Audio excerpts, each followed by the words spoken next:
Guy Penrod has spent most of his life in the public eye, but some of the most important parts of his story were kept private for a very long time. Now, at 61, in what was supposed to be a routine conversation about music and faith, he revealed something that reshapes how people understand one of the biggest turning points in his career. For years, the explanation for his departure from the Gaither Vocal Band sounded simple and respectable, the kind of answer that fits neatly into interviews and press releases. He said he wanted to spend more time with his family, to step away from the demanding schedule, and to pursue a solo path. It was believable, even admirable, but as it turns out, it wasn't the full truth. To understand why this matters, you have to understand who Guy Penrod was within that group. For 14 years, from 1994 to 2009, he wasn't just another member. He was the defining voice of the Gaither Vocal Band during one of its most successful eras. His powerful tenor became synonymous with the group's sound, and his presence helped drive albums that reached wide audiences and built a devoted following. When he stepped away, it felt like the end of a chapter, but the way it was presented made it seem like a personal, voluntary shift rather than something more complicated. At the time, everything about his exit looked polished and amicable. Public statements were warm, appreciative, and carefully worded. Gratitude was expressed on both sides, and the narrative was clean. After years on the road, he wanted to be more present at home. It made sense on the surface, especially given that he had a large family and had spent years touring extensively. But there was a detail that didn't quite fit, something that lingered quietly in the background for those paying close attention. He didn't slow down after leaving. In fact, within months, he launched a solo career that required just as much, if not more, travel than before. That contradiction sat there unanswered for years. If the goal had been to reclaim time at home, the reality didn't line up. He had been performing around 200 days a year with the group, and then he transitioned into a schedule that often exceeded that. It wasn't something people openly questioned, partly because of the culture surrounding gospel music, where personal testimonies are often accepted without scrutiny. The story remained intact, even if it didn't fully hold up under closer examination. In a recent interview on a smaller platform, one that didn't carry the pressure or spotlight of major media, he was asked a straightforward question about whether he ever regretted leaving. His response changed everything. He paused, as if weighing whether to finally say what he had held back for so long, and then he admitted that he hadn't truly left by choice. He described being presented with a decision that didn't feel like a real choice at all. He was asked to commit to a level of touring and availability that he knew he couldn't sustain, and when he pushed back, he was told that scaling down wasn't an option. That moment reframes the entire situation. Instead of a voluntary departure motivated purely by personal priorities, it becomes a story about limits, pressure, and the difficulty of navigating a system that demands complete commitment. The schedule he was facing at the time wasn't just busy, it was relentless. The Gaither operation had grown into a massive enterprise, with tours, recordings, television appearances, and international engagements all feeding into a larger ecosystem. The vocal band wasn't just a musical group, it was a central piece of a much bigger machine. Being part of that machine meant being constantly in motion.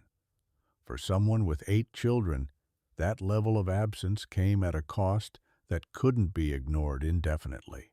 By the late 2000s, the strain had started to build.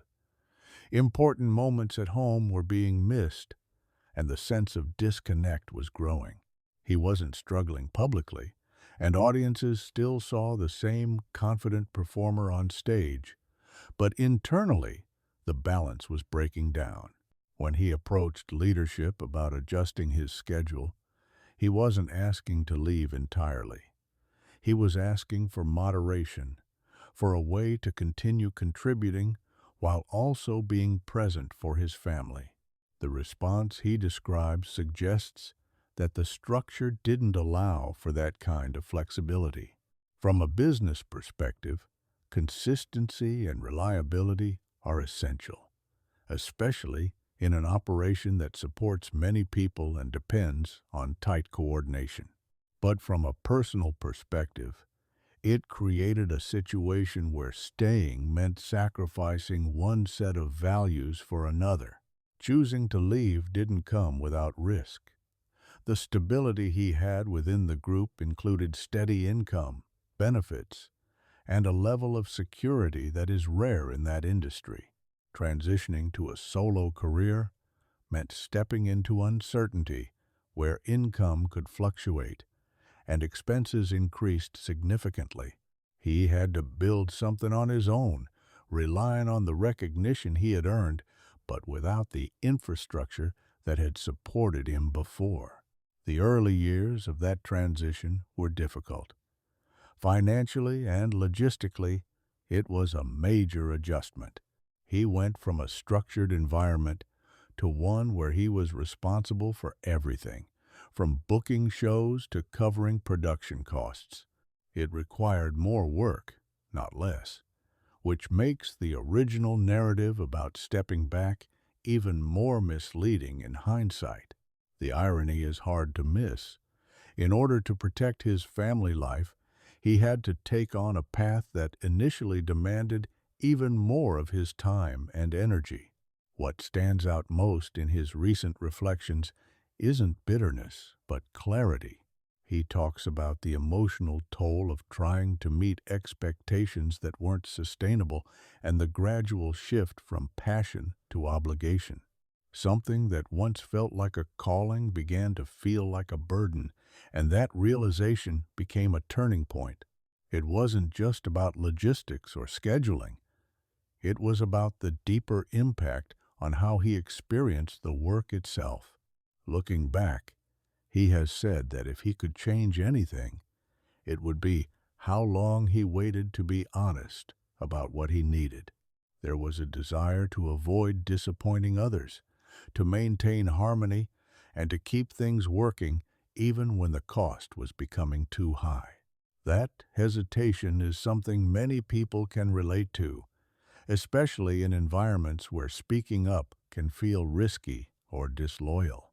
His story also fits into a broader pattern. Other artists who have been part of the same system have come and gone over the years, often with similar explanations about pursuing solo opportunities or entering new seasons. While each situation is unique, there are recurring themes about the intensity of the schedule and the challenges of maintaining balance within that framework. Some stay longer and adapt, while others reach a point where continuing under those conditions no longer feels possible. What makes his recent comments significant is not just the revelation itself, but the timing. After 15 years of maintaining a careful, diplomatic version of events, he chose to speak more openly. Part of that seems to come from perspective gained over time. With his children grown and his career stable in its own way, the pressures that once made silence seem necessary have lessened. There is also a sense that sharing his experience might help others make more informed decisions. He isn't framing his story as an attack or an attempt to undermine anyone else. Instead, He presents it as a personal account of a difficult choice between two things that both mattered deeply to him. He emphasizes the importance of understanding the terms of any opportunity and recognizing that it's acceptable to ask questions or set boundaries. That perspective challenges some of the assumptions within the culture he has been part of, where gratitude and acceptance are often emphasized over negotiation. In the years since leaving, he has built a career that may not match the peak visibility he had before, but it has provided something else that he values more. He has been present for milestones that he might have otherwise missed, and that presence has shaped the life he has now. At the same time, he acknowledges that every decision comes with trade-offs. There are paths he didn't take and opportunities he left behind, and those realities coexist with the benefits of the choice he made. His story raises larger questions about how success is defined and what it costs to sustain it. It highlights the tension between personal priorities and professional demands, and the ways in which systems can limit the ability to balance both. It also invites a more honest conversation about what lies behind the polished narratives that are often presented to the public. In the end, what he has shared isn't dramatic or sensational in the way some might expect. It's something more grounded and relatable. A story about reaching a limit, making a difficult decision, and living with both the gains and the losses that follow. The fact that it took so long to be told speaks to the complexity of those choices and the environment in which they were made. And now that it has been said out loud, it leaves people looking at the past with a different understanding and wondering how many similar stories remain unspoken.